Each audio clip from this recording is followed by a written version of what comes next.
So, ladies and gents, we are back in business. That was a long international break, I'll be completely honest. We're going to run through everything ahead of the Everton game on Monday night at Old Trafford. United are going into this game 5 unbeaten. I know there was frustration going into that international break after drawing against Spurs and Forest in quite similar fashions. But we're 5 unbeaten. We've got some good games coming up. Let's run through the team news, my prediction, and you can let me know what you think, as always, in the comments. So get involved. And I want to say a big shout out to Botano for continuing to support United People's TV. And keep an eye out on next week. We've got another big giveaway. We've already given away some tickets to 2 games, hospitality tickets, and we're going to be giving some more away. So check out the Crystal Palace preview. That's all I'm suggesting. That's coming next week. Now, Everton on Monday night. On paper, United are going to be favourites going into this game. And so we should be. That being said, you watch Everton's game against Fulham, they won 2-0. They could have, they had 3 goals disallowed. They're looking okay this season. Now, that's a bit unfair, really, because at some points they're looking dangerous. I don't think this is going to be a sort of walk in the park game. I don't really think walk in the park games exist in the Premier League anymore. I really don't. In terms of team news, we already know that Sesko's out. He's going to be out for a few weeks. Amorim's confirmed that. Maguire's also going to be missing from the game. Kobbie Mainoo didn't train. He may well have trained on today, I think. Maybe not. But I'd be surprised, really, if you risk him. And Martinez, he said close, still not quite back. Martinez will just be, when the time is right, the time is right. We've got so many bloody games coming up over the next 6-7 weeks. Well, we've got no international break until March. Martinez will be back. Interestingly, I thought it was interesting. Amorim talking about Luke Shaw and his position, because I think there's a possibility that when Martinez is back and fit into that in the team, that Martinez goes left centre-back and Luke Shaw goes left wing-back. I could see it happening. I really could. Now, in terms of AFCON, this would be bloody annoying. I didn't quite realise this. Amorim was saying that Mbeumo, Ahmad and Mazraoui, they might leave 2 weeks before the first game. First game's on the 21st. So they might go after only the next 3 games and actually miss more games than I thought. I think United are trying to have negotiations with the respective countries, Cameroon and Ivory Coast and Morocco, to try and hold onto them for longer, but we'll find out. We might actually miss them for longer. But Old Trafford, right, on Monday night. This feels like such an opportunity. How many times have I bloody said this? You know what I mean. Over the years, opportunity, take advantage, and then United don't take advantage. Old Trafford has been a place where United have been scared in a lot of games, let's be totally honest, for quite a while. But Sunderland and Brighton are our 2 home games coming into this. And I hope that these players play with confidence. In the first halves of games, we're nearly top of the league. Second half, not so much. Now, let's run through the starting 11s.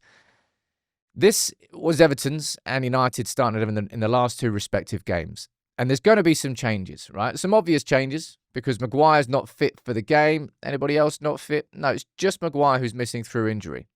And I think it is quite obvious to say this, but the danger men for Everton are going to be Grealish and Ndiaye.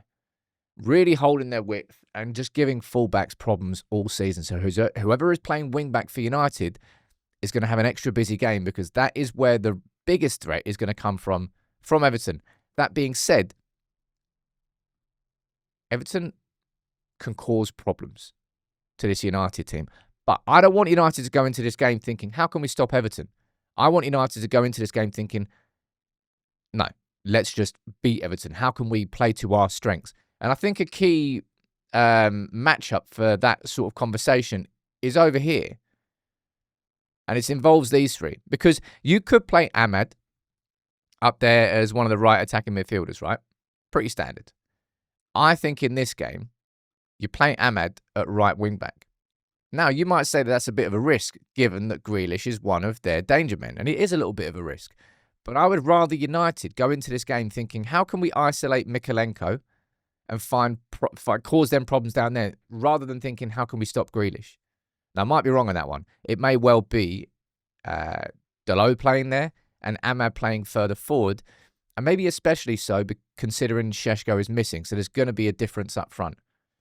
If I'm being completely honest, I think I've just talked myself out of that. Because this is a predicted 11 rather than a what I would play 11. If I'm being completely honest, now that I've said... Well done, Sam. You're backtracking on your own. Yeah, I know, it's nice. But I'm trying to predict what Amorim's going to do. I actually think he'll do that. I'd change my mind.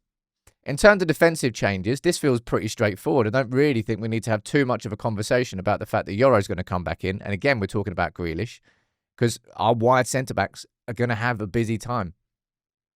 Those two areas of the pitch are going to be where Everton want to try and isolate United players, right? So you're gonna need to see Yoro dropping back here, whoever's playing wing back, probably doubling up. I wouldn't say we're going to double up for the whole game, but it's obviously going to be where Everton are most dangerous. In terms of the midfield, it's Casemiro and Fernandes. Am I too worried about the midfield? Do I think we're going to get overrun in this game? Maybe not as much as other games, but I'm always worried about Casemiro and Fernandes. I'm always worried about our midfield, and I will be until we overhaul the midfield in the same way that we overhauled the attack. That's not a slight on the players, it's just a reflection of our midfield. But to be fair, Casemiro's banging form right now. Fingers crossed he can continue that. Up front, what do you do? All right. Do you play... That's what I mean. There's different options, right? You could do this. You could go with what my initial instinct was, which is a more attacking instinct. Might leave us a little bit more vulnerable defensively, but I'm kind of chopping and changing in between here. That. Mason Mount coming in. Cunha going as the furthest forward and Mbeumo on the right-hand side. I'll be honest, and I've said this so many times, I really don't particularly like playing Cunha centrally. Do I think he's going to play Zirkzee? I don't think Zirkzee's going to start. I really don't. I think, if anything, Amorim's going to prefer to do what we did against Liverpool rather than starting Zirkzee. That means bringing Mount in at left-sided, attacking midfielder and pushing Cunha further forward. I actually don't know what the starting 11 is going to be. I'm going to go back to what I was sticking with originally. I'm chopping and changing. I'm going for Ahmed at right wing back. I'm going for a front three of Mbeumo, Mount and Cunha. That's my 11. And my prediction? I'm going for a 3-1 for United. We have to be winning at half-time for us to have confidence, I think, in this second half, because I think the players realise what we're doing in the second half. And I think fans, I've become more aware of it. And against Sunderland, we were good in that first half. Against Brighton, we were even better in that first half. And actually, we sat off them a little bit. This is probably a game where we're going to have more possession. In these games, therefore, we've struggled a bit. I'm going for a 3-1, and I'm going for, as I said, I've jumped in between both, but I'm going Ahmad at right wing back and bringing Mount and Mbeumo and Cunha in as the front three. Is that unfair on Zirkzee? Maybe it is a little bit, but I think it's reflective of what Amorim's going to do. That's my prediction. What's yours? Let me know in the comments. I'll see you on Monday night.